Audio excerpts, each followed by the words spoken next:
Olá, boa noite a todos. Eu me chamo Mel, tenho 22 anos e sou de Belo Horizonte, Minas Gerais. O relato a seguir foi me contado pela minha avó há cerca de 10 anos. E então, resolvi trazer hoje para o canal. A minha avó é falecida, mas na época que ela contou esse fato à minha família e eu, ela morava em Passatempo, uma cidade bem pacata no interior de Minas, que fica apenas a 150 quilômetros da capital Belo Horizonte. Mas no interior da cidade de Piracema, em Minas Gerais, foi o palco onde tudo isso aconteceu.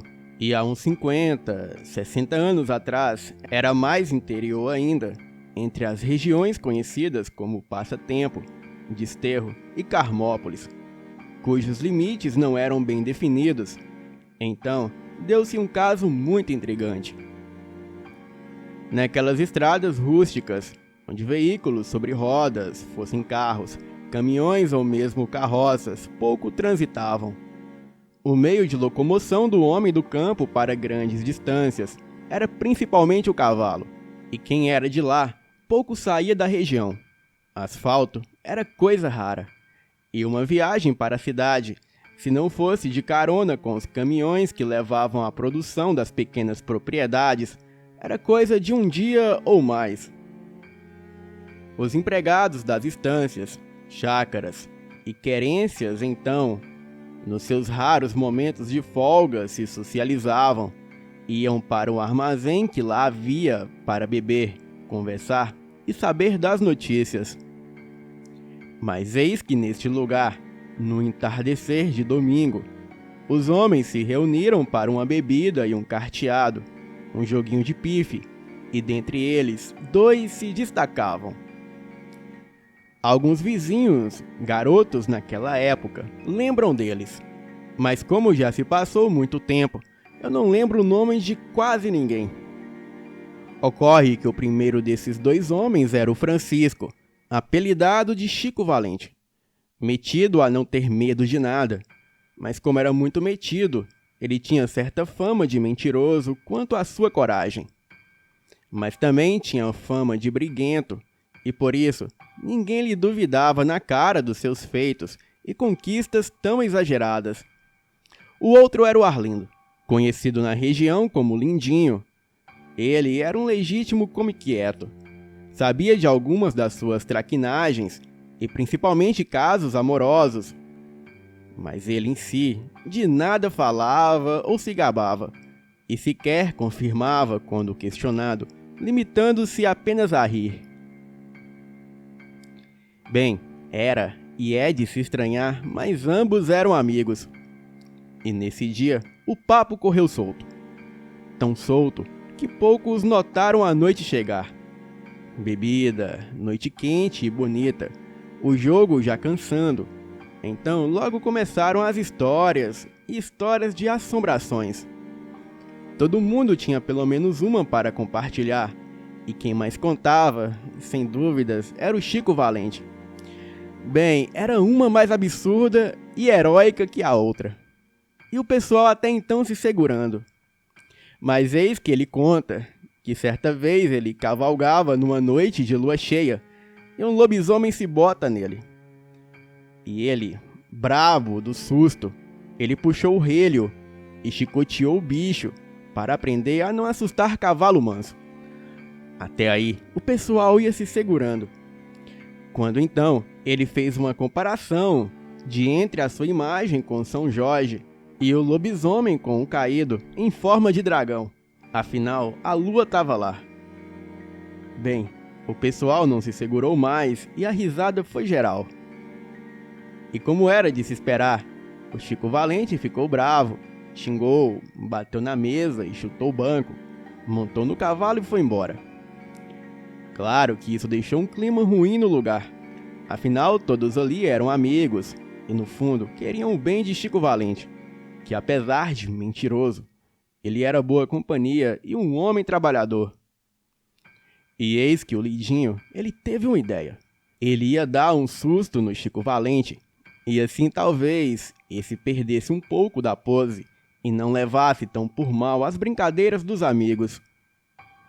Outros não arriscariam algo assim, mas ele era daqueles que se arriscava, até demais, e arriscaria ter a raiva do amigo para não perder a oportunidade de fazer o que hoje chamamos de sacanear. A entrada por onde o Chico Valente seguiu fazia uma grande curva fechada, em forma de C, e terminava em uma antiga porteira que se dizia mal assombrada. Cada um contava uma história diferente do lugar, mas todos concordavam que era um lugar sinistro e que, no mínimo, causava um grande mal-estar em quem por ali passasse. E por isso ninguém gostava de passar por ali, com aquela imensidão de campos e mato, e ninguém por perto, principalmente sozinho e principalmente à noite. Bem, todo extremo esconde o seu oposto, é o que dizem. Se o Chico Valente gostava tanto de contar os seus causos heróicos, principalmente frente ao outro mundo, é porque algum medo ele tinha, pensava o Lindinho.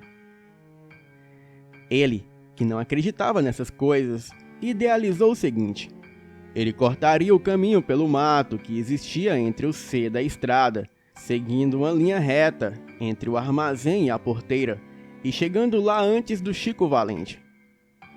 Então, ele deitaria sob a travessa da porteira, que era suficientemente larga, e quando o amigo se preparasse para descer do cavalo, que estaria parado naquele ponto, ele, lá de cima, lhe tiraria o chapéu e assim dando-lhe um susto.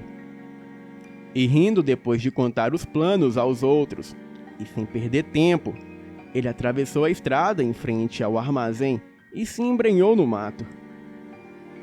E momentos depois, pela estrada, Chico Valente chegava até a porteira, apreensivo por estar naquele lugar. Porém, o seu cavalo estava calmo. E era crença na época, e ainda hoje, que os cavalos sentem coisas do outro mundo, e talvez sintam mesmo. E a calma que o cavalo estava naquela noite o acalmava também.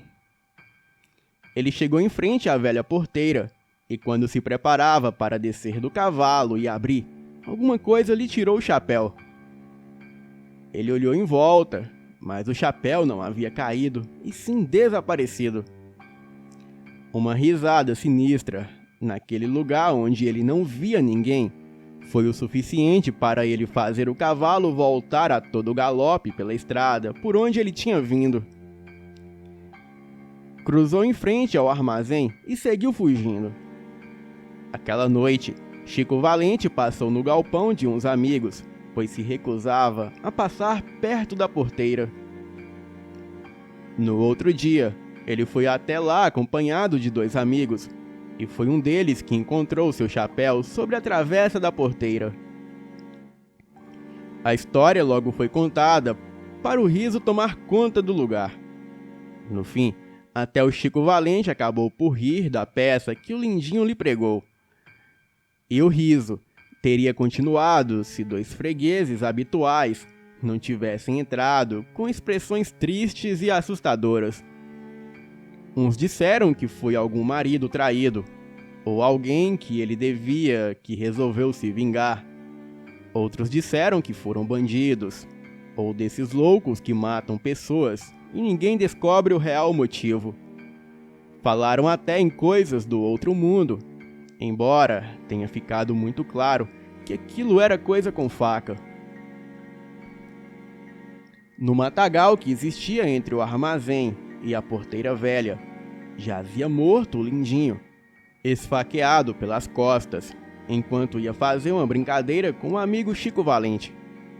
E assim ficou para a imaginação de todos da redondeza saber quem pegou o chapéu e riu do medo do Chico Valente, já que o Lindinho morreu antes de fazer a brincadeira planejada.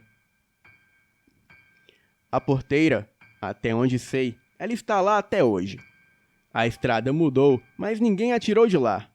Apenas a deixam aberta no meio do campo, pois rumores corriam que à meia-noite a porteira abria e se fechava sozinha. A porteira fica em Piracema, Minas Gerais, e é bem conhecido por todos os moradores. Mas algumas décadas depois, o caso foi reaberto pela polícia e o inquérito concluiu que Lindinho ele foi morto por Chico Valente. Que assim que Lindinho tirou o chapéu de Chico Valente, com o susto e sem ver absolutamente nada, o Chico Valente puxou seu canivete e deu cabo no amigo, achando que era de fato uma assombração. Bem, mas isso é apenas especulações e ninguém acredita de fato nessa versão do ocorrido. Boa noite.